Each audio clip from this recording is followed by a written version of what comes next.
नमस्कार, आप देख रहे हैं लोकतंत्र। मैं हूं आपके साथ अक्षय सिंह। मिशन 2024 में जीत का डंका बजाने के लिए बेताब विपक्षी पार्टियों की एकजुटता के दावे किए जा रहे हैं। पटना में हुई विपक्षी एकता की बैठक में इसकी पहली झलक देखने को मिल गई थी, लेकिन उस समय जितने दिल मिलते दिखाई दिए उतने विवाद भी सामने आ गए। केजरीवाल और कांग्रेस में तकरार, एनसीपी में दौड़फाड़ और पश्चिम बंगाल में ममता बनर्जी के साथ अधीर रंजन चौधरी की तलखी ये बताने के लिए काफी थी कि दिग्गज एक मंच पर जुट तो गए, लेकिन उनके दिल मिलने अभी बाकी। इसी विपक्षी एकता की अगली कड़ी में बेंगलुरु में होने वाली बैठक में डिनर डिप्लोमेसी देखने को मिलेगी। तो वहीं पिछले काफी वक्त से सक्रिय राजनीति से दूर कांग्रेस की पूर्व अध्यक्ष सोनिया गांधी बैठक में हिस्सा ले सकती हैं। माना जा रहा है कि सोनिया गांधी का इस बैठक में मौजूद होना ही काफी कुछ बदल सकता है। ऐसे में सवाल इस बात को लेकर उठ रहे हैं कि क्या सोनिया गांधी विपक्षी एकता की कमान अब अपने हाथ में लेने जा रही हैं।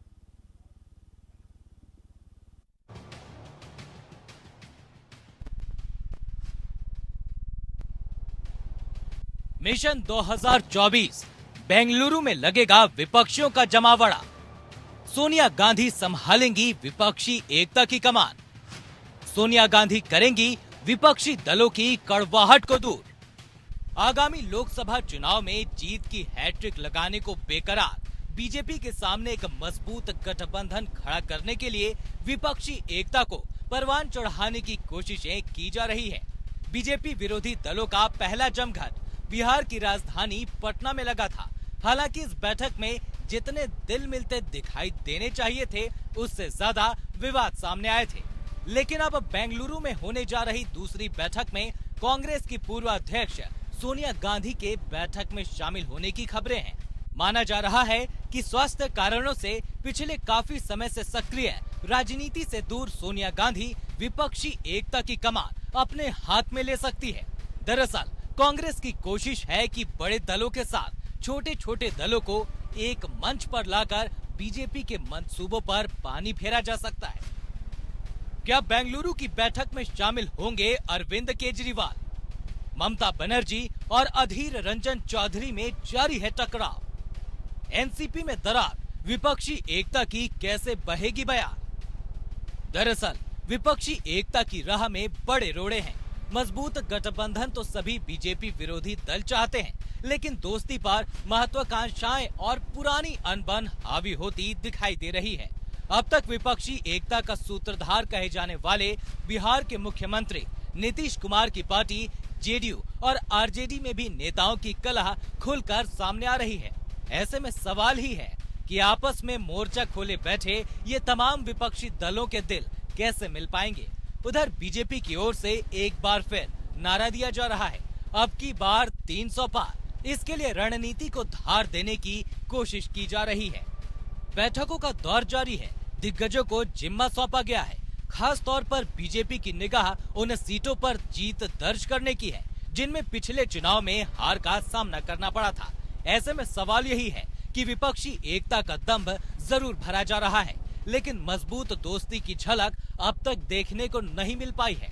लेकिन सोनिया गांधी के कमान हाथ में लेने के बाद समीकरण कितने बदल सकते हैं, इसके लिए बेंगलुरु की बैठक का इंतजार करना होगा।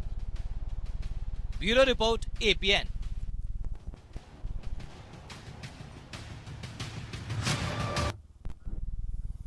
या तो बेंगलुरु में विपक्षियों का जमघट लगाने की तैयारी, और माना जा रहा है कि इस बार विपक्षी एकता की कमान सोनिया गांधी अपने हाथ में ले सकती हैं।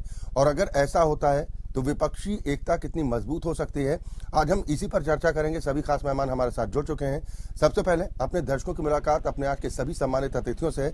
मेरे साथ ओंकार नाथ सिंह जी हैं, आप कांग्रेस का प्रतिनिधित्व करने के लिए हमारे साथ इस कार्यक्रम में शामिल हैं।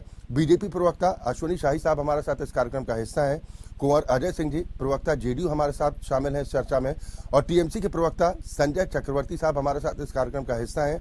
जबकि आम आदमी पार्टी के प्रवक्ता रमेश श्रीवास्तव जी हमारे साथ इस चर्चा में शामिल हैं, और राजनीतिक विश्लेषक मुफ्ती समून काशमी साहब हमारे साथ इस कार्यक्रम का हिस्सा हैं। बहुत स्वागत है आप सभी का। शुरुआत ओंकार नाथ सिंह जी मैं आपसे ही करूंगा। क्या माने कि विपक्षी एकता की कमान अब कांग्रेस अपने हाथ में लेने जा रही है? सभी लोग मिलजुल के विपक्षी एकता का प्रयास कर रहे हैं जी, और इसमें ऐसा कुछ भी नहीं है कि कांग्रेस कमान लेने जा रही है या जनता दल यू ले रही है, जनता दल ले रही है। जी। आरजेडी ले रही है, इसका कोई मतलब नहीं है। सारे लोग चाहते हैं कि आने वाले 2024 के चुनाव में गांधीवादी विचारधारा जो है वो सर्वोपरि रहे। और गांधीवादी विचारधारा को इससे भी सर्वोपरि रखना है जी। कि 1924 में Mahatma Gandhi ji all India Congress committee के प्रेसिडेंट हुए थे। जी। 2024 में चुनाव होगा और 2024 में 100वें वर्ष में हम गांधी की विचारधारा को किसी भी तरह से कमजोर नहीं होने देंगे। इसलिए हमारा प्रयास है कि सारे विपक्षी दल मिलकर एक हो और एक होके वो चुनाव लड़े, 1 to 1 कैंडिडेट लड़ा जाए, जिससे कि भारतीय जनता पार्टी को पूरी तरह से पछाड़ा जाए। सोनिया गांधी जी पहुंचेंगी बेंगलुरु बैठक में? अब आप लोग के माध्यम से मुझको पता चला है कि हाँ वो पहुंचेंगे और उन्होंने डिनर भी किया हुआ है और इसमें 24 पार्टियों को इनवाइट किया गया है। ये सारी चीजें पब्लिक डोमेन में है, कोई नई चीज तो है नहीं, तो इसलिए वो सब प्रयास जारी हो रहे हैं। और क्योंकि वहां पर कांग्रेस इसलिए आगे करती हुई दिखाई पड़ रही है कि वहाँ कांग्रेस का शासन है, जो भी व्यवस्थाएं हैं वो कांग्रेस करेगी। जैसे कि जनता दल यू ने वहाँ किया था बिहार में, उस तरह से वहाँ पर कांग्रेस जो थी वो स्पेक्टेटर थी, यहाँ पे कांग्रेस जो है वो मेजबान रहेगी। तो इसलिए ये सारी चीजें हो रही हैं और जगह जगह हर देश के हर जगहों पे जहाँ हमारी सरकारें हैं वहाँ हम इसको करेंगे, इस कार्यक्रम को, और फाइनली सब एक होकर चुनाव लड़ेंगे। रमेश श्रीवास्तव जी, फाइनली सब एक होंगे, आम आदमी पार्टी हिस्सा होगी विपक्षी एकता में? पहले से ही है। रमेश श्रीवास्तव जी, मेरी आवाज पहुंच रही? मैंने भी जवाब तो दिया कि आम आदमी पार्टी तो पहले से ही विपक्षी एकता का हिस्सा है। केजरीवाल साहब तो कुछ और कह गए थे कि जब तक अध्यादेश पर स्थिति साफ नहीं करती कांग्रेस, हम आगे किसी बैठक में नहीं शामिल होंगे जिसमें कांग्रेस होगी। तो अब इसका जवाब भी तो कांग्रेस से ही दे दीजिए। आपके पास बोलने को नहीं है कुछ? आपके पास बोलने को कुछ नहीं बचा क्या? क्यों नहीं बचा है? तो मैं यही तो जानना चाह रहा हूँ, क्या बेंगलुरु पहुंचेंगे अरविंद केजरीवाल साहब? एक संवेदनशील मुख्यमंत्री जिसका राज्य बाढ़ की विभीषिका और खतरे की बिल्कुल कगार पे खड़ा हो, उसकी प्राथमिक जिम्मेदारी जनता के बीच में रह के उसको बाढ़ से बचाने की, राहत पहुंचाने की होनी चाहिए ना। इस समय आम आदमी पार्टी के मुख्यमंत्री, सभी विधायक, सभी मंत्री इसी काम में जी जान से लगे हुए। यानी संशय है, इसका मतलब तो ये निकाले ना श्रीवास्तव जी? आखिर इस जनता के लिए तो हम चुनाव लड़ते हैं, सरकार बनाते हैं। हम अभी जनता के बीच में हैं। तो जनता के लिए तो सभी राजनीतिक दल काम करते हैं, आप कोई अनोखा कर रहे हैं? श्रीवास्तव जी, जनता के लिए तो सभी दल काम करने की बात करते हैं, आम आदमी पार्टी अनोखा कर रही है क्या? हरियाणा में, नोएडा में, आप बता दीजिए कोई गया क्या? कोई नहीं गया। तो इस समय हम जनता के प्रति अपनी जिम्मेदारी निभाने में लगे हुए हैं। तो नहीं, यही तो जानना चाह रहा हूँ श्रीवास्तव जी, यही तो जानना चाह रहा हूँ कि आप यानी कि अभी कोई अभी तय नहीं हुआ, ये मानू ना कि अभी तय नहीं किया आम आदमी पार्टी ने? अरे भाई, हमारा स्टैंड तो क्लियर पटना में ही किया गया था। अरे केजरीवाल साहब तो प्रेस कॉन्फ्रेंस में नहीं रुके, सीधे निकल गए। आप कह रहे हैं कि हम तय कराए थे, क्या तय किया था? लगता है आपको लेटेस्ट घटनाओं की जानकारी नहीं रहती। नहीं तो आप बता दीजिए ना सर। हाँ, वही मैं बता रहा हूँ। आम आदमी पार्टी ने उसी दिन पूरी प्रेस रिलीज हासिल की थी, पूरी इशू की थी, जिसमें लिखा हुआ था कि अध्यादेश के ऊपर अपना रुख स्पष्ट करें अगली बैठक से पहले, जैसा कांग्रेस ने वादा भी किया था जी। तो अभी भी गेंद कांग्रेस के पाले में है। यही तो मैं आपसे जानना चाह रहा था, आप गोल गोल घुमा रहे थे। अब सीधा हो गया ना। ठीक है, लेकिन संजय चक्रवर्ती साहब, मैं आपके पास आऊंगा। इस तकरार के बीच आप तलखी तो देख रहे हैं, तलखी बयानों के जरिए सामने आ ही जाती है। आपको लग रहा है कि मुमकिन हो पाएगा? कांग्रेस तो प्रयास कर रही है कि तमाम छोटे बड़े दल एक साथ आ जाएं, हम कॉमन मिनिमम प्रोग्राम के जरिए बीजेपी से मुकाबला करने को तैयार हैं, लेकिन ये आपको लग रहा है कि महत्वाकांक्षाएं ज्यादा हावी हो रही हैं, क्या वजह है? देखिए, हर राज्य में हर एक की अपनी अपनी स्थितियां हैं जी। सब अपने अपने स्थितियों से इस समय रूबरू हैं। जनता के प्रति उनका कुछ दायित्व है। जैसे अभी केजरीवाल के बारे में बताया कि वहां बाढ़ आई, वाकई में बहुत जबरदस्त दिल्ली अभूतपूर्व बाढ़ के संकट से झेल रहा है। जी जी। तो उनके लिए बैठक से पहले जो है, पहले अपना राज्य को देखना पड़ेगा। दूसरी बात ये है कि अभी शायद आप मुझसे ये भी क्वेश्चन पूछेंगे कि अधीर रंजन चौधरी वाला किस्सा पूछेंगे, वो किस्सा अब खत्म हो चुका है। तो चुनाव खत्म, वो किस्सा खत्म। तो रंजन साहब ने माफी मांग ली क्या? नहीं, माफी क्यों हाँ। मांगेंगे? हाँ। देश बड़ा है, दल बड़ा नहीं है हमारे लिए। हाँ। हम दल से चुनाव तो देखिए, अगर छोटे छोटे चुनाव होते हैं तो वहां पे सब एक दूसरे के खिलाफ लड़ते हैं, लेकिन जब राष्ट्र की बात आ जाती है तो जी। वहां पे सबको एकजुट होना पड़ता है, और हम एकजुट हैं। हाँ। और एकजुट होकर के आपने देखा होगा, पिछली बार 17 दल थे, इस बार कम से कम 8 दल और बढ़े हैं, करीब 24 या 25 दल हम लोग के साथ इस समय आए हुए हैं। उन्होंने निमंत्रण स्वीकार किया है, उन्होंने हामी भी भरी है, तो हमारी संख्या बढ़ रही है। जैसा कि इसके पहले कोई दूसरे बीजेपी के प्रवक्ता थे, उन्होंने कई जैसे कहा था कि वो 12 हो गए, 9 हो जाएंगे, फिर 7 रह जाएंगे। तो मैंने उनसे यही कहा था कि हम कम नहीं होंगे, हम बढ़ेंगे, क्योंकि कई ऐसे दल हैं जो किसी की वजह से पिछली बार नहीं आ पाए। चक्रवर्ती साहब कैसे बढ़ेंगे? ममता दीदी तो बयान दे रही हैं कि बंगाल में जो भी हिंसा हुई है उसमें राम, श्याम और वाम दलों का हाथ है। तो जनता को क्या मैसेज देंगे कि एक तरफ आप कटघरे में खड़ा करते हैं, दूसरी तरफ कहते हैं कि हम साथ साथ हैं, हमारे दिल मिल रहे हैं? देखिए, पहले अभी मेरे वर्ड्स आपने सुने नहीं कि देश बड़ा है, दल नहीं बड़ा है। ये राजनीति जो होगी वो देश के खिलाफ होगी, उसके लिए वो हमारे लिए सबसे बड़ा है, और हम उसके लिए कोशिश करेंगे, क्योंकि वहां पे सब अपने मनभेद नहीं है किसी के साथ, ध्यान रखिएगा, मनभेद नहीं है, हमारी मतभेद है जी। हम लोग मतभेद को लेकर के हम एक दूसरे को बैठ के सुलझाएं, क्योंकि एक घर में अगर 4 बर्तन होते तो वो भी खड़कते हैं। तो यहाँ तो दल हैं और सबकी अपनी अपने दल में अपनी प्रायोरिटी है, अपनी जनता के साथ अपने कुछ वादे हैं, लेकिन जब राष्ट्र की बात आती है तो राष्ट्र की बात पे सब दल एक होते हैं। और आपने अभी देखा होगा कि इस समय मणिपुर में भी दंगा चल रहा है, देश से बाढ़ आई है, मोदी जी चले गए, फ्रांस चले गए, तो मतलब हमेशा समस्याओं से भागते रहे, उनको रुकना चाहिए था। कम से कम बाढ़ की समस्या, मणिपुर के बारे में तो खैर 70 दिन से नहीं बोल रहे ठीक है, हैं, लेकिन कम से कम बाढ़ की भयानक स्थिति इस समय आई हुई है। ठीक है, अश्वनी शाही साहब क्या जवाब दीजिएगा? देखिए अक्षय जी, अभी संजय जी कह रहे हैं कि वो सब बीत गया, अब चुनाव खत्म, बात खत्म। ये खत्म होने वाली चीज नहीं है। अधीर रंजन चौधरी जी का बयान लग रहा है कि संजय भाई ने कायदे से नहीं सुना था। उन्होंने कहा कि हम यहाँ ममता जी के अत्याचार से लड़ रहे हैं और आगे भी लड़ते रहेंगे। अधीर रंजन जी कोई छोटे नेता नहीं है जिसके बयानों का हम गलत मतलब निकालें, लेकिन आज जो है स्थितियां देखने को मिल रही। देखिए, रमेश जी से अंत में आपने निकलवा ही लिया कि अध्यादेश में जो है सिंह साहब अगर समर्थन नहीं करेंगे तो हम नहीं आएंगे, हम बाढ़ देखेंगे अपना। तो विपक्षी दलों में तो पलीता लग चुका है। विपक्षी एकता की बात करना भी आज बेमानी है। ये वही स्थिति है, ये तराजू में मेढक तौलने की चीज है कि आज स्थितियां अभी संयोजक बन रहे थे नीतीश कुमार जी। लेकिन आपको नहीं लगता कि अगर विपक्षी एकता की सूत्रधार सोनिया गांधी जी बनती हैं तो स्थिति कुछ उलट हो सकती है, समीकरण बदल भी सकते हैं? अब देखिए, इसमें भी कई चीजें हैं। जैसे कुछ प्रदेश ऐसे हैं, जैसे दिल्ली है, तेलंगाना है, उड़ीसा है और पश्चिम बंगाल, उसको ले लीजिए, आंध्रा ले लीजिए। यहाँ लगभग 112 सीटों में 37 सीटों पर भाजपा है। कांग्रेस से कोई मिलकर लड़ना नहीं चाहता है यहाँ। कोई एक राज्य बता दीजिए जिसमें कांग्रेस से मिलकर कोई लड़ना चाहे, उसमें पंजाब भी शामिल कर लीजिए। तो कांग्रेस का नेतृत्व स्वीकार कौन करेगा? सबसे पहले रमेश जी मना कर देंगे, उसके बाद संजय भाई मना कर ही रहे हैं। कितनी सीट दे देंगे वहां? नहीं देंगे, क्योंकि एक और मामला था कि 200 से ऊपर 270-75 सीटों पर कांग्रेस जो है 19 में लड़ी और दूसरे या तो जीती या दूसरे नंबर पर रही। तो अब या तो वो समझौता कर लें कि हमको 200 से नीचे लड़ना है, हमको भी एक क्षेत्रीय दल बनकर रहना है, तब तो इनके नेतृत्व में लोग आ सकते हैं। तो इसीलिए बीजेपी को अश्वनी शाही साहब लग रहा है क्या कि आपकी बात फिर 300 पार?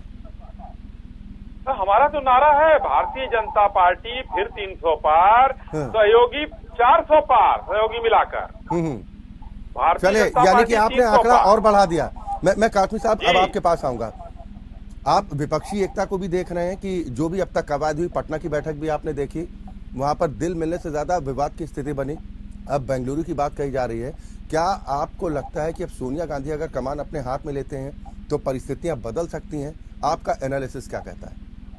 बहुत फर्क नहीं पड़ेगा। पहली बात तो देखिए, मैंने सबको सुना जी, और इसमें अलग अलग लोगों ने अपने अपने एजेंडे जाहिर भी कर दिए। अब जैसे आम आदमी पार्टी है, आम आदमी पार्टी का तो अपना एक एजेंडा है कि भाई जिस ईमानदारी के नाम पे वो आए थे वो ईमानदार तो साबित नहीं हो सके। और कट्टर ईमानदार कह करके जेल में जरूर जा रहे हैं और वो उनकी प्रॉपर्टी जरूर अटैच हो रही है। तो उनके सामने एक मसला है कि अध्यादेश अगर उनका नहीं आता है और अध्यादेश खत्म नहीं होता है तो वो सब जेल में जाएंगे। अब जेल में जाने के लिए उनकी शर्त है कि वो विपक्षी एकता को यकीनी तौर से तोड़ेंगे, वो उनके साथ नहीं आ सकते, इसलिए कि अरविंद केजरीवाल बहुत सारे सवालों के घेरे में हैं और आम आदमी पार्टी अपने अस्तित्व की जंग लड़ रही है। जो वो कहती थी कि भाई हम कुछ करेंगे, उनके करनी और कथनी में क्योंकि अंतर होने के कारण ये वो इस एकता में शामिल नहीं हो सकते। अब आगे आ जाते हैं नीतीश कुमार, जिनका पहले से ये एजेंडा था कि भाई मैं तो एक बहुत बड़ा वरिष्ठ नेता हूं, तो जाहिर है मुझे संयोजक होना चाहिए और प्रधानमंत्री का दावेदार भी मुझे होना चाहिए। अब कांग्रेस के पास में क्योंकि राजकुमार जी जो हैं, हालांकि अभी तो उनके ऊपर ये भी संशय है कि वो लड़ पाएंगे या नहीं, क्योंकि ये अदालत में है मसला, मगर फिर भी वो अपने वर्चस्व को कैसे छोड़ेगी। उधर जो है ममता है, ये जितने लोग हैं, यानी मैंने ये देख रहा हूं कि जैसे ये लोग कहीं भी मोदी जी के सामने ठहर नहीं पा रहे हैं और मोदी जी एक ऐसा वो लेकर के आए हैं विजन। मैं समझता हूं कि मोदी जी की क्योंकि बैकग्राउंड कोई राजनीतिक नहीं है, ना किसी बड़े घराने की है। आज पब्लिक में तबाह कर दिया। नहीं, देखिए विपक्ष तो ये कहता ही है, विपक्ष तो ये कहता है हमारे पास ईडी और सीबीआई क्यों आ रही है। भाई जहां सीबी और ईडी तो वही जाएगी ना जहां माल होगा।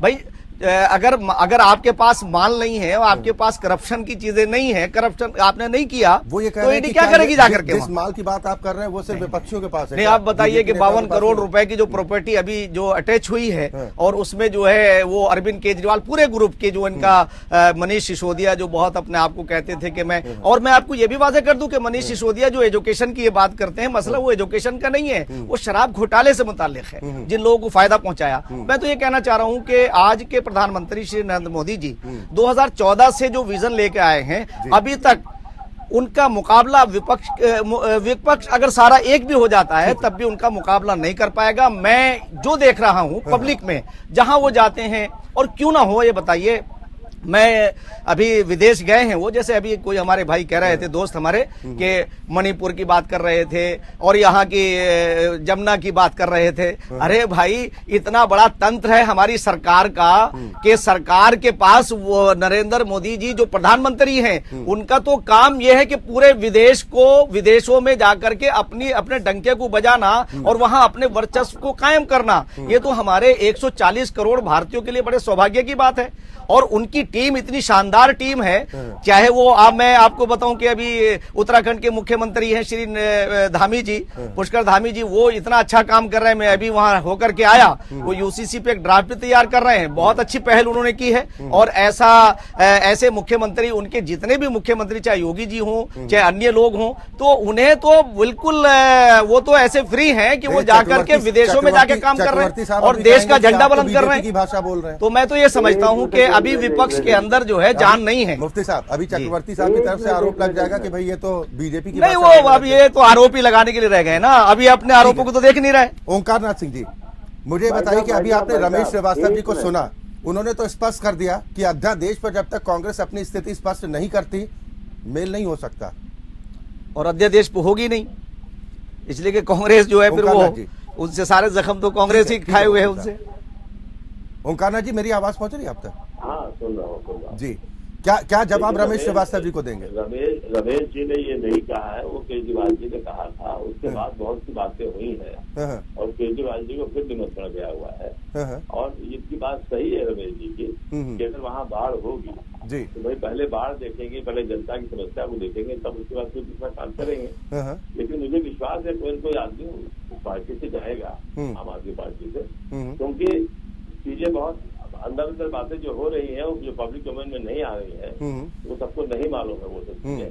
तो इसलिए हम अपना प्रयास कर रहे हैं। और जहाँ हमारे अश्विनी भाई ने कहा जी, तो जो हमारे मौलाना साहब अभी बोल रहे थे, अगर वो मुतमईन में है कि कांग्रेस बहुत कमजोर है, विपक्ष बहुत कमजोर है, कहीं की हवा नहीं है, तो उनको उसी में रहना चाहिए, उसी गवर्नमेंट में। अगर नहीं रहेंगे तो हमारा काम कैसे और अच्छा होगा। इसलिए वो हम तो चाहेंगे वैसे ही यही सोचे और पूरी अच्छी तरह सोचे। लेकिन हम लोग जो प्रयास कर रहे हैं वो समय आने पर आप सबको दिखाई नहीं। तो अध्यादेश पर कांग्रेस समर्थन करेगी, इसका मतलब अध्यादेश पर कांग्रेस समर्थन करेगी? अभी मणिपुर की बात कह रहे थे हमारे मित्र, और उनको मैं जानकारी दे दूं जी कि मणिपुर के मामले में आप कहते हो तो होता रहता है, देश बहुत बड़ा है।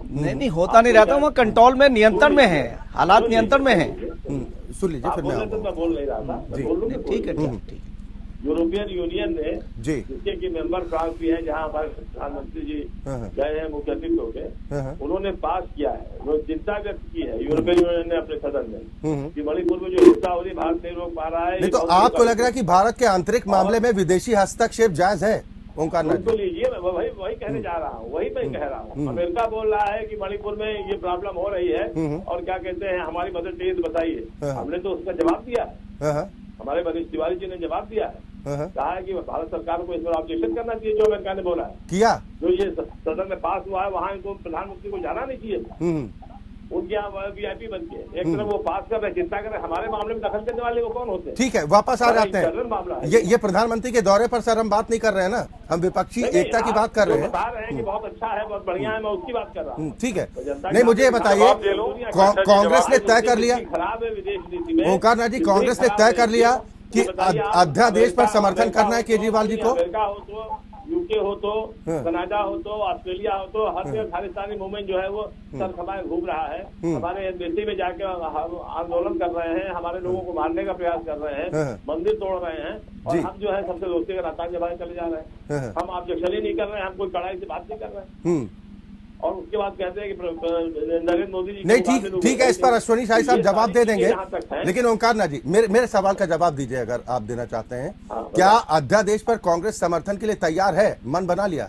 देखिए, ये चीजें जब भी सदन चलता है तो हमारे अध्यक्ष ने कहा था जी, माननीय खड़गे जी ने, कि सदन में कोई भी जब इस तरह के मसले आते हैं तो लीडर अपोजिशन क्या बैठक होती है और उसमें सारे दल जाते हैं। आम आदमी पार्टी के भी नेता जाते हैं, संजय जी और जो और नेता है वहाँ पे, सब लोग जाते हैं और तय होता है कि आज हमें इस पर क्या फैसला लेना है, और वो फैसला उसी समय लिया जाता है। वो सड़क पर थोड़ी फैसला लिया जाएगा, और सदन में लिया जाएगा ना। सदन में उसका विरोध और पक्षी जो तमाम विपक्षी दल तो खुलकर आ गए कि हम समर्थन देने को तैयार है, कांग्रेस क्यों बच रही है? ये सारी बातें जो हो रही हैं वो अपने सामने होंगी, समय आने दीजिए, उसमें पता लग जाएगा। रमेश श्रीवास्तव जी, मैं नहीं समझता हूँ, रमेश श्रीवास्तव जी, क्या वजह आपको लगती है कि कांग्रेस अभी तक खुलकर बोलने को तैयार नहीं है, जबकि कई और विपक्षी दल आपके समर्थन में आ गए कि हम साथ देने के लिए तैयार हैं? देखिए, कांग्रेस का सोचना क्या है ये कांग्रेस नेतृत्व डिसाइड करेगा, ये हम नहीं डिसाइड करेंगे, कोई और दल भी नहीं डिसाइड करेगा जी। लेकिन यहाँ अश्विनी भाई जो इससे मेरा बड़ा पुराना भाईचारे का नाता है, मुझे उनके लिए बड़ा डर लग रहा है। यहाँ जिस तरह से मैं बातें सुन रहा हूँ विश्लेषक महोदय से, अश्विनी भाई कुर्सी बचा के रखिएगा। मैं भी यही बात बोलना है, मतलब इस तरह की एक तरफा एनालिसिस नहीं, मैंने आपकी पीड़ा पहले ही समझ ली थी श्रीवास्तव जी। बात का जवाब भी दे दूं। वो कह रहे हैं केजरीवाल और उनकी प्रॉपर्टी। अरे महाराज, 2018 की एक्साइज पॉलिसी से पहले मनीष सिसोदिया जी ने अपनी कमाई से 2 फ्लैट खरीदे, अपनी कमाई से, जिसका प्रूफ इनकम टैक्स डिपार्टमेंट को भी दिया गया। और जो वो 52 करोड़ की फिगर बता रहे हैं जी, वो दूसरे लोगों का नाम उसमें शामिल है, और 2.5 करोड़ किसके हैं? और इस तरह का प्रोपेगेंडा करने की आवश्यकता नेशनल टेलीविजन पे नहीं है। एक बात। दूसरी बात, अब राजनीतिक मुद्दे पे आ जाता जी जी। देखिए, मैं बताऊं आपको, ये जो बेंगलुरु में बैठक हो रही है और इसके साथ और भी आने वाले समय में बैठकें होंगी, ऐसा नहीं है, ये एक निरंतर चलने वाली प्रक्रिया है। अध्यादेश पर समर्थन अगर नहीं होगा तो साथ जाएंगे? अब देखिए, जैसा कि कांग्रेस के प्रवक्ता ने भी अभी कहा है कि भाई सदन में चीजें तय होंगी, उनके अध्यक्ष महोदय ने कहा है, तो कम से कम कांग्रेस के अध्यक्ष की बात को तो गंभीरता पूर्वक सुना जाना चाहिए कि नहीं? लेकिन शायद कांग्रेस के अध्यक्ष भी नहीं समझ पा रहे हैं कि किया क्या जाए, क्योंकि पार्टी के भीतर उनकी कलह मच रही है। पंजाब के तमाम नेता हैं, दिल्ली कांग्रेस के नेता हैं जो कह रहे हैं कि आम आदमी पार्टी के साथ जाने का तो कोई मतलब ही नहीं है। जिस पार्टी का जन्म ही कांग्रेस पार्टी को भ्रष्टाचार के आरोपों बताकर हुआ, उनके साथ कैसे जाएंगे? वो तो कांग्रेस के नेता कह रहे हैं। कांग्रेस में कंफ्यूजन है। अरे भैया, कांग्रेस में क्या है ये कांग्रेस डिसाइड करेगी, ये मैं डिसाइड नहीं कर सकता, ये किसी टीवी स्टूडियो में भी डिसाइड नहीं होगा। 125 साल पुरानी पार्टी है जी, उनको डिसीजन लेने दीजिए। अच्छा, जहां तक विपक्षी एकता की बात है, मैं आपको बताऊं जी। भारतीय जनता पार्टी की लोकप्रियता अब उतार पर है। कर्नाटक में देखें क्या हुआ, मध्य प्रदेश और राजस्थान में क्या होने वाला है, इसके संकेत मिल रहे हैं। रमेश भाई देश अब ये कहना भी शुरू कर चुका है कि प्रधानमंत्री जी को देश की आंतरिक समस्याओं की चिंता में डूबे हुए अब लोग नहीं देख रहे हैं, बल्कि विदेशों में घूमते हुए ज्यादा देख रहे हैं। ये छवि बन रही है, ये छवि नहीं बननी चाहिए। अरे मणिपुर के बारे में एक अपील तो कर सकते थे माननीय प्रधानमंत्री महोदय, बाढ़ का कम से कम हरियाणा में ही सही हवाई सर्वेक्षण कर सकते थे, हवाई जहाज से प्राण जा सकते हैं, तो हेलीकॉप्टर की एक राइड वहां तक भी कर लेते। जनता को लगता कि हमारे प्रधानमंत्री जी हमारे लिए चिंतित हैं। आप लोग विपक्षी एकता पर बोलने से इतना घबराते क्यों हैं श्रीवास्तव जी? एक ब्रेक पर जाना है, लेकिन मैं जानना चाह रहा हूं कि जब विपक्षी एकता की बात करते हैं तो आप गेंद घुमा देते हैं। आप कहते हैं भाई देखो विदेश दौरे क्यों कर रहे हैं, आप तमाम बातें करने लगते हैं। यानी विपक्षी एकता में आपके मन में भी संशय है ना सर? एकता की बात आप 2024 के चुनाव सर मुझे बताइए, अध्यादेश पर अगर कांग्रेस समर्थन नहीं करती है तो आम आदमी पार्टी विपक्षी एकता का हिस्सा होगी? 2024 के चुनावों में क्या ये प्रधानमंत्री जी की जो लापरवाहियां हैं ये मुद्दा नहीं बनेंगी? ये तो जनता तय करेगी ना, और आप लोग अगर कॉमन एजेंडा बनाएंगे वो तय करेगा। बिल्कुल देगी। तो इसलिए जब हम इसकी बात करते हैं, कोई भी आप आज की डेट में बात कर रहे हैं, सर खोलकर बोलने को तैयार नहीं ना आप लोग हिम्मत तक नहीं जुटा पा रहे हैं कि बोलना क्या है। एक पार्टी का प्रवक्ता कुछ और बयान देकर जाता है, दूसरे पार्टी का प्रवक्ता कुछ और बयान देकर जाता है, और फिर कहते हैं हम साथ साथ हैं। भैया ये दोस्ती कैसे समझ में आएगी ना? नैतिक मूल्यों की कमी है लोकसभा के लिए। आप इसको अगर पंचायत चुनाव से जोड़ के देखेंगे तो आप कंफ्यूज हो जाएंगे। ये बातें सारी लोकसभा के लिए हो रही हैं। सर ये गुगली की जो बात कर रहे हैं ना, ये गुगली की बात कर रहे हैं, जनता समझती है, और आजकल गुगली की प्रैक्टिस लोग ज्यादा कर रहे हैं। एक ब्रेक के लिए में होने वाली बैठक में सोनिया गांधी शामिल होने जा रही हैं। क्या अब विपक्षी एकता की कमान सोनिया गांधी अपने हाथ में लेने जा रही हैं? आज हम इसी पर चर्चा कर रहे हैं। सभी खास मेहमान हमारे साथ बने हुए हैं। कुंवर अजय सिंह जी भी जुड़ गए हैं, आप प्रवक्ता जेडीयू के हैं। अजय सिंह जी बहुत स्वागत है आपका। नीतीश जी अब तक सूत्रधार थे विपक्षी एकता के, लेकिन पटना की बैठक में दल तो मिले, दिल नहीं। सोनिया जी कामयाब होंगी अगर बागडोर संभालती हैं? चले शायद उन तक आवाज अभी नहीं पहुंच पा रही है। मैं अश्वनी शाही जी आपके पास आऊंगा। अभी सुना आपने कि तमाम तल्खियों के बावजूद विपक्षी दल कम से कम ये तो स्वीकार कर रहे हैं कि हम साथ आने को तैयार हैं। अगर बात गिले शिकवे की है वो वक्त के साथ हम दूर करने के प्रयास कर लेंगे, कोशिश कर लेंगे। अगर विपक्षी एकता बनती है तो आपको नहीं लगता कि बीजेपी के सामने चुनौती बढ़ सकती है? अच्छा जी, मैं इसका जवाब दे रहा हूँ। सिंह साहब की बात का मैं एक जवाब दे लूं। सिंह साहब ने कहा वहां तक ले गए यूरोपियन यूनियन तक। कांग्रेस की एक चाल रही है हमेशा। देखिए जब अधीर रंजन चौधरी जी जब लोकसभा में नेता वैसे मतलब मान लिया गया था उनको 370 के समय क्या कहे कि हम इसको यूएन में ले जाएंगे। आज यूरोपियन यूनियन की ये बात कर रहे हैं। इनके एक नेता राहुल गांधी जी वो जाकर विदेशों में सहायता मांगते हैं। तो ये लोग बाहर की चीजों पर ज्यादा भरोसा करते हैं, हिंदुस्तान के अंदरूनी चीजों पर भरोसा नहीं करते हैं। अब मैं दूसरी बात पर आपके आ रहा हूं कि ये लोग अगर मिल जाते हैं, चलिए वो तो खाली टेलीविजन चैनल पर स्क्रीन पर बोलना है। वो उस दिन दिख गया था जिस दिन मीटिंग हुई थी, जिस कम्युनिस्ट पार्टी के नेता को माइक दिया गया, ममता जी जो है तुरंत घूर कर देखिए नीतीश जी की तरफ और मना किया।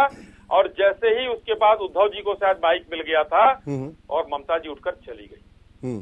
ये देखने को मिला। थोड़ी देर बाद केजरीवाल साहब उठकर चले गए। संयोजक बनने का सपना टाले हुए अजय सिंह जी के जो है नेता नीतीश जी थे, अब संयोजक अगर फिर बन जाती हैं सोनिया जी तो फिर कैसा घमासान होगा ये भी देख लीजिए। और आज जिस तरीके से बर्बरता पूर्वक काम किया है इन लोगों ने बिहार में, पूरे देश की जनता ने देखा कि लाठियों से पीट कर एक हमारे नेता की हत्या की गई है वहां, ये पूरा देश देख रहा है। आज उत्तर प्रदेश में मैं आपको ले चलता हूं थोड़ी देर के लिए।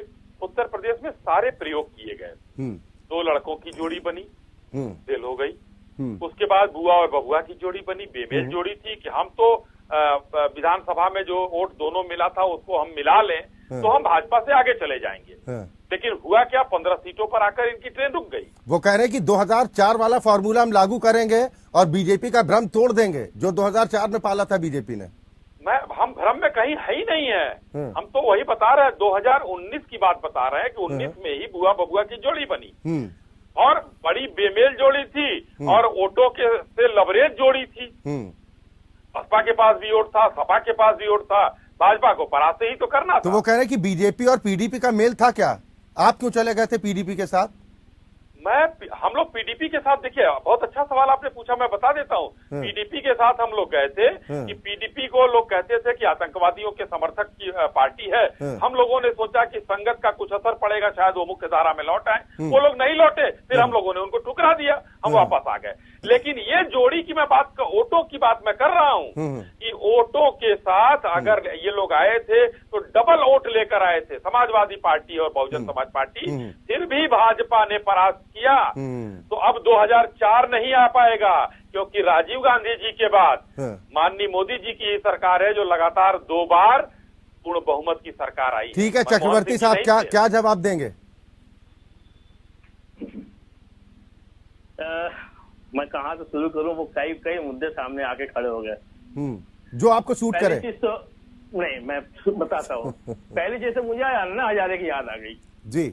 मौलाना साहब की बातें सुनने के बाद ये तो तय बात है, अश्वनी जी आपका जो है यहाँ बैठना कोई जरूरी नहीं है। मौलाना जी आपसे अच्छा डिफेंड कर रहे थे और इतने क्लीन स्वीप मार रहे थे और बिल्कुल वही अन्ना हजारे की याद आ गई। अच्छी बात है भाई, अगर संजय दादा, संजय ये तो अच्छी बात है कि जिस तरीके से आप लोग भ्रम फैला रहे थे कि भाजपा आ जाएगी तो मुसलमानों को मार डालेगी, आज मौलाना जी कम से कम भारतीय जनता पार्टी के पक्ष में तो बोल रहे हैं। अच्छी बात, मैं आ रहा हूँ, ठीक है, मैं टोकता नहीं किसी को, मैं ठीक है।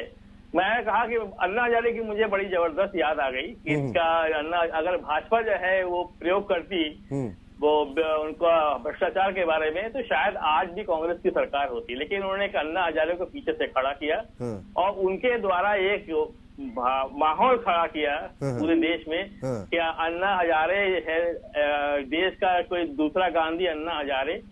तो उसके बाद जो है माहौल को कैच कराया। नहीं है, गांधी है, बीजेपी दूसरे गांधी है, अन्ना नहीं, आंधी है, देश का दूसरा गांधी है, दूसरा गांधी है। और गांधी पिछले 9 साल से शांत पड़े हुए हैं, उसको कुछ नहीं दिखता। नहीं तो इसका मतलब आपका क्या निकाला जाए चक्रवर्ती साहब? क्या अरविंद केजरीवाल को बी टीम तो नहीं बता रहे हैं आप बीजेपी की? सुन लीजिए, नहीं सुन लीजिए, मैं वहां नहीं जा रहा हूँ। मैं जो पॉइंट बता रहा हूँ मैं तो इशारा समझना चाह रहा था ना, आपने अन्ना का जिक्र किया। अन्ना हजारे की बात इसलिए कह रहा हूँ कि अब उनको ना लोकपाल दिखता है, ना उनको भ्रष्टाचार दिखता है, ना उनको कुछ दिखता है, और 9 साल से घर में पड़े हुए बाहर नहीं आ रहे हैं। पहली चीज। दूसरी बात ये आते है कि अभी अश्विनी जी ने कहा हम 400 पार जाएंगे, ठीक है। आपके अमित शाह जी गृह मंत्री बता रहे हैं हम 300 पार जाएंगे, आप कह रहे हैं 400 पार जाएंगे। मोदी जी ने कहा 600 करोड़ लोगों ने वोट, 300 पार्टी भाजपा और 100 सहयोगी, 400 पार। सुन लीजिए, मोदी जी ने कहा था 600 करोड़ लोगों ने वोट दिया था। अभी आप कहते हैं राहुल गांधी विदेशों में जाकर के देश के बारे में बोलते थे। मोदी जी ने क्या बोला था जाकर के देश के बाहर? हमें लगता है, हमें शर्म आती है कि हम देश के अंदर, हम भारत में पैदा हुए। ये किसके वर्ड्स है? एज ए प्रधानमंत्री राहुल गांधी तो इसमें कुछ नहीं है। राहुल गांधी ना ऐसा विपक्ष के नेता है, ना वो सांसद है, ना पार्टी के अध्यक्ष है, वो तो एक आम नागरिक है। आम नागरिक कहीं भी जाके कुछ भी बोल सकता है। लेकिन मोदी जी तो भारत के प्रधानमंत्री थे, तो उन्होंने जाकर के कोरिया वगैरह में जाकर के ये सब बातें नहीं कही थी कि हमें शर्म आती है? देश में हम पैदा, भारत में हम पैदा हो गए। नहीं, विपक्षी एकता पर फिर आते हैं ना वापस। नहीं आता हूँ, मैं सब बात, देखिए बातें उठी है तो ये बातें तो हमें ही नहीं है।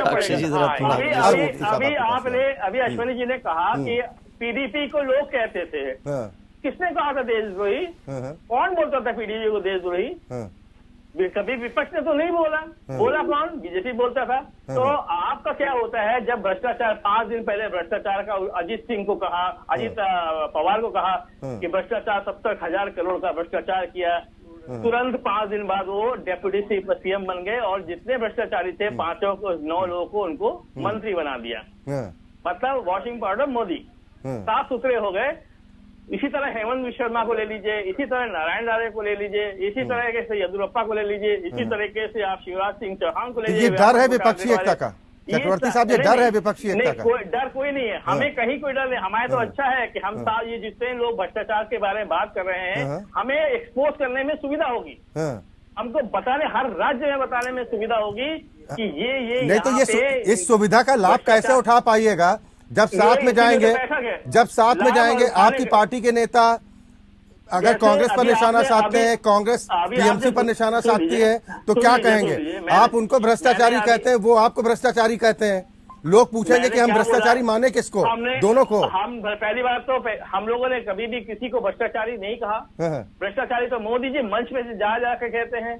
तो मोदी जी जब मंच में आके कहते हैं उसी भ्रष्टाचारी के साथ वोट जब लेने जाएंगे तो आदमी को तो समझ में आ जाएगा ना। जनता आज देखिए केवल न्यूज चैनल नहीं देखती, सोशल मीडिया बड़ा एक्टिव है। तो सोशल मीडिया में सारी हकीकत सामने आ जाती है। ठीक है, कुंवर अजय सिंह जी मेरे साथ जुड़े हैं। कुंवर अजय सिंह साहब, आवाज मेरी पहुंच रही है आप तक?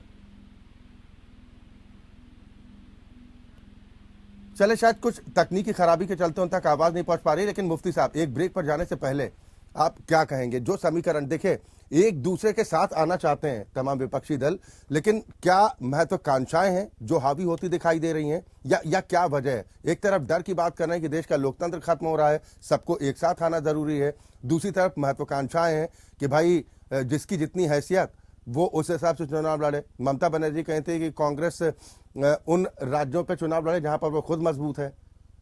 तो इस तरह से तो साफ है ना कि उत्तर प्रदेश में अखिलेश यादव कहेंगे कि भाई यहाँ पर कांग्रेस की क्या स्थिति, महाराष्ट्र में दीदी कहेंगी, अगर आप पश्चिम बंगाल जाते हैं, पश्चिम बंगाल या फिर महाराष्ट्र या बिहार, तो यही स्थिति होगी।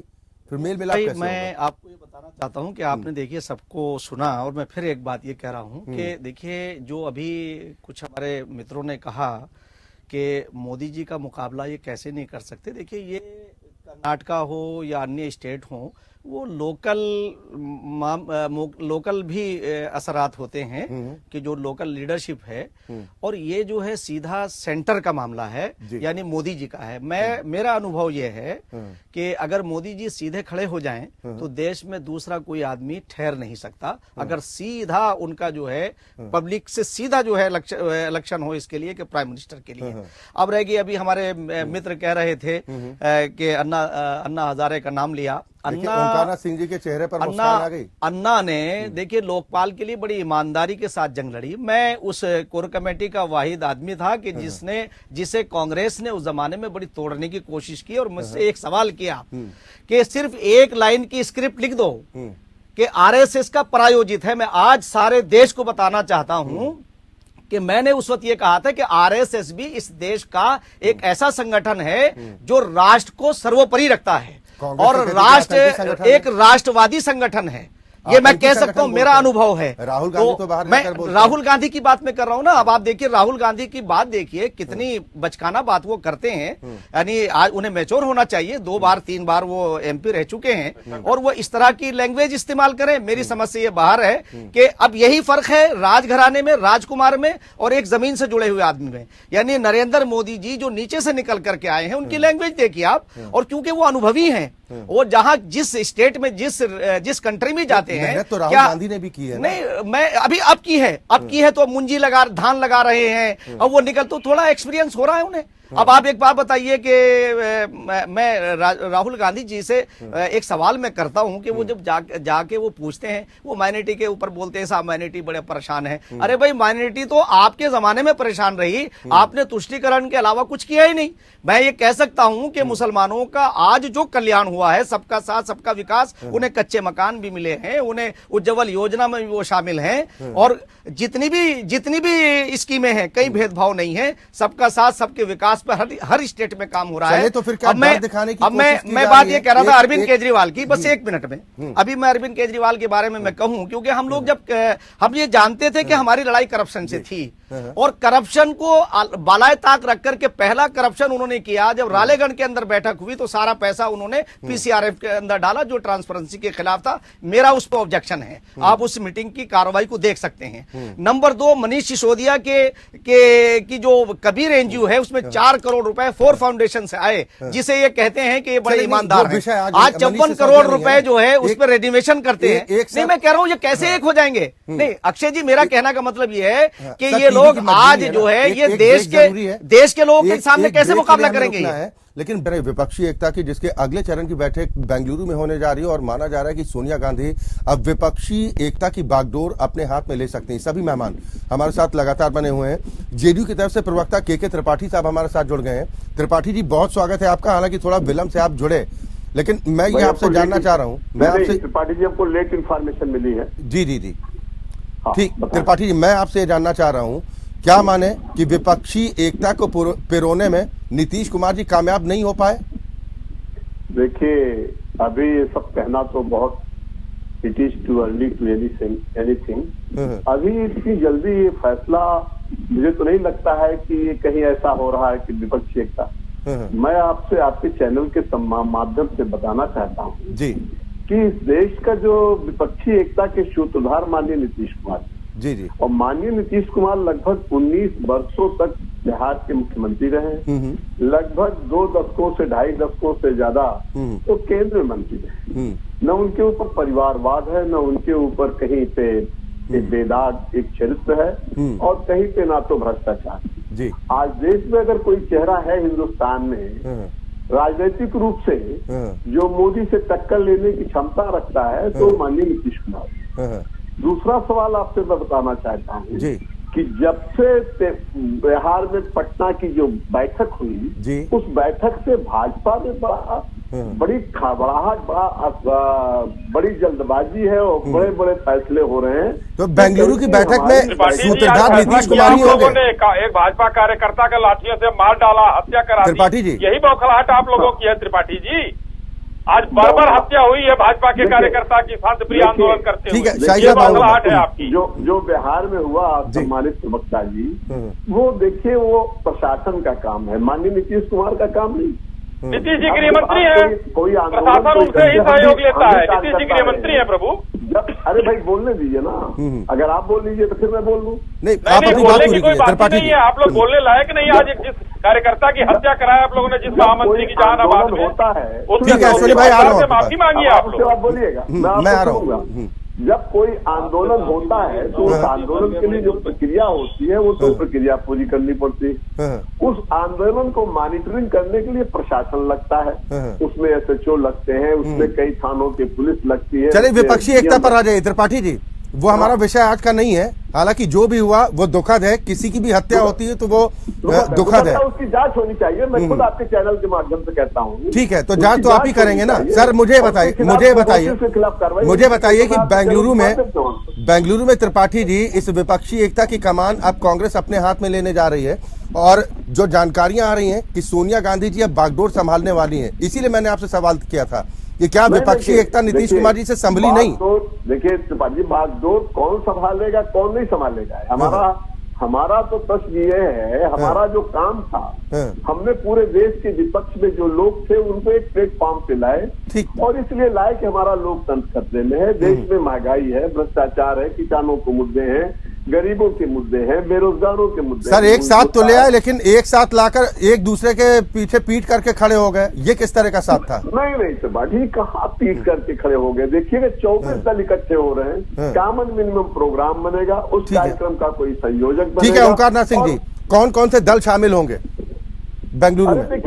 बड़ी लिस्ट है, बड़ी लिस्ट है। इसको अभी यहाँ बता पाना मेरे लिए संभव नहीं। वैसे कुछ जो 8 दल नए आए हैं उसमें केजीएमके है, एनडीएमके है, रेवोल्यूशनरी सोशलिस्ट पार्टी है, इंडियन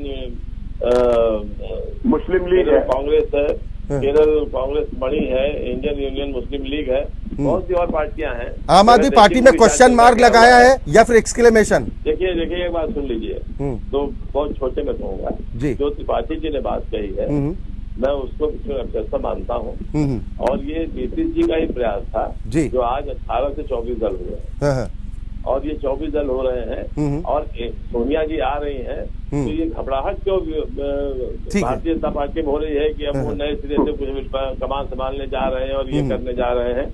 अभी किसी ने कोई कमान नहीं संभाली, सबका मिला जुला प्रयास है। ठीक है, और सारे लोग मिलजुल के इस काम को करेंगे। ठीक है संजय चक्रवर्ती साहब, एक शॉर्ट में रिएक्शन आपसे चाहूंगा। आप लोग किसी गफलत में रहे, ये गफलत पैदा करें। ठीक है आप कह रहे हैं कि गफलत पैदा करना चाहते हैं। अगर हमारे विपक्ष में एकता न होती तो ये दल कैसे बढ़ते? ये तो ठीक है चक्रवर्ती साहब, एक शॉर्ट रिएक्शन आपका चाहूंगा कि अभी जो दावे किए जा रहे हैं ये जब बैठक होगी ये दावे तब तक पुख्ता रहेंगे या बैठक के बाद देखिए, तस्वीर मैंने- बदलेगी?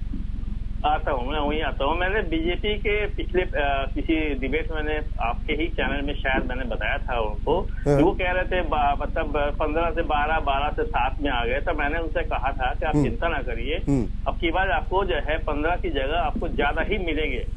और वो मेरी बात सच हुई और लगभग 24 दल हो गए हैं। और मुझे अभी भी उम्मीद है कि कुछ दल और भी इसमें हामी भरने वाले हैं। ठीक है अश्वनी शाही साहब, ओंकार नाथ सिंह जी कह रहे हैं कि हम तो गफलत में बीजेपी को रखना चाहते हैं, तमाम एकजुटता है, हम अंदर खाने पूरी प्लानिंग कर रहे हैं।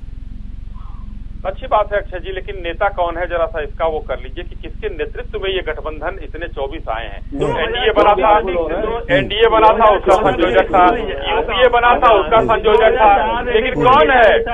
अरे पूरी बात सुनिए। अभी अधीर रंजन चौधरी ने वो बात कहा था कि ममता जी दिल्ली रहती हैं तो साधु रहती हैं और कलकत्ता पहुंचे शैतान हो जाती हैं। ये मतगणना के बाद कहा उन्होंने, तो इस पर आप बना लीजिए। ठीक 10 सेकंड ओंकार नाथ सिंह जी 10 सेकंड मुफ्ती साहब से मैं आपको एक बात बता दें, जब कोई बारात आती है तो घर के कई लोग होते हैं, कहते हैं ये काम होना चाहिए, ये होना चाहिए, ये होना चाहिए, उसमें झगड़ा भी होता है, लेकिन अंत में फैसला ये होता है कि हमें ये करना है। तो दूल्हा तो तय होता है ना सर, दूल्हा तो तय होता है ना। मोदी जी की बारात आ अरे रही है। चाचा फूफा मौसा ये अलग हो गए, दूल्हा तो होता है ना। सिंह साहब ने मान लिया, मोदी जी बारात लेकर आ रहे हैं, दूल्हा भी तय है, ये लोग अगवानी करने के लिए तैयार हैं। 1996 में दूल्हा कौन था? चले ठीक, मुफ्ती साहब क्या कहेंगे?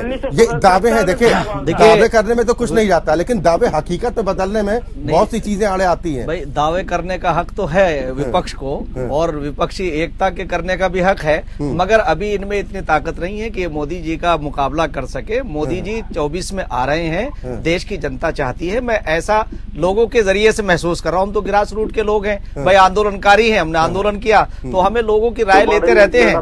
तो मैं समझता हूं कि अभी तक विपक्ष में कोई इस लायक नहीं है कि मोदी जी का मुकाबला कर सके। नीतीश जी भी नहीं। बीजेपी प्रवक्ता का मिलेगा मुफ्ती साहब, मुझे लग रहा है, हालांकि समय का अभाव है, वक्त इससे ज्यादा चर्चा की इजाजत नहीं देता है, लेकिन जो विपक्षियों की तरफ से उम्मीद इस बात को लेकर की जा रही है कि हम एक मजबूत महागठबंधन बीजेपी के खिलाफ बनाने में कामयाब होंगे, जिसको लेकर रणनीति भी बनाने की कोशिश की जा रही है। ये बात अलग है कि पटना की बैठक में वो दोस्ताना देखने को नहीं मिला था जो होना चाहिए था, लेकिन अब उम्मीदें विपक्षी दलों की तरफ से की जा रही कि जब बेंगलुरु में बैठक होगी तो तमाम दल के नेता उसमें शामिल होंगे और एक मजबूत गठबंधन बन पाएगा। हालांकि बीजेपी इस बात को लेकर आश्वस्त दिखाई दे रही है कि विपक्षी एकता के तमाम बड़े बड़े दावे किए जाएं, लेकिन ऐन वक्त पर यह विपक्षी एकता धराशायी होगी। इसी के साथ लोकतंत्र में अभी के लिए बस इतना ही। खबरें लगातार जारी।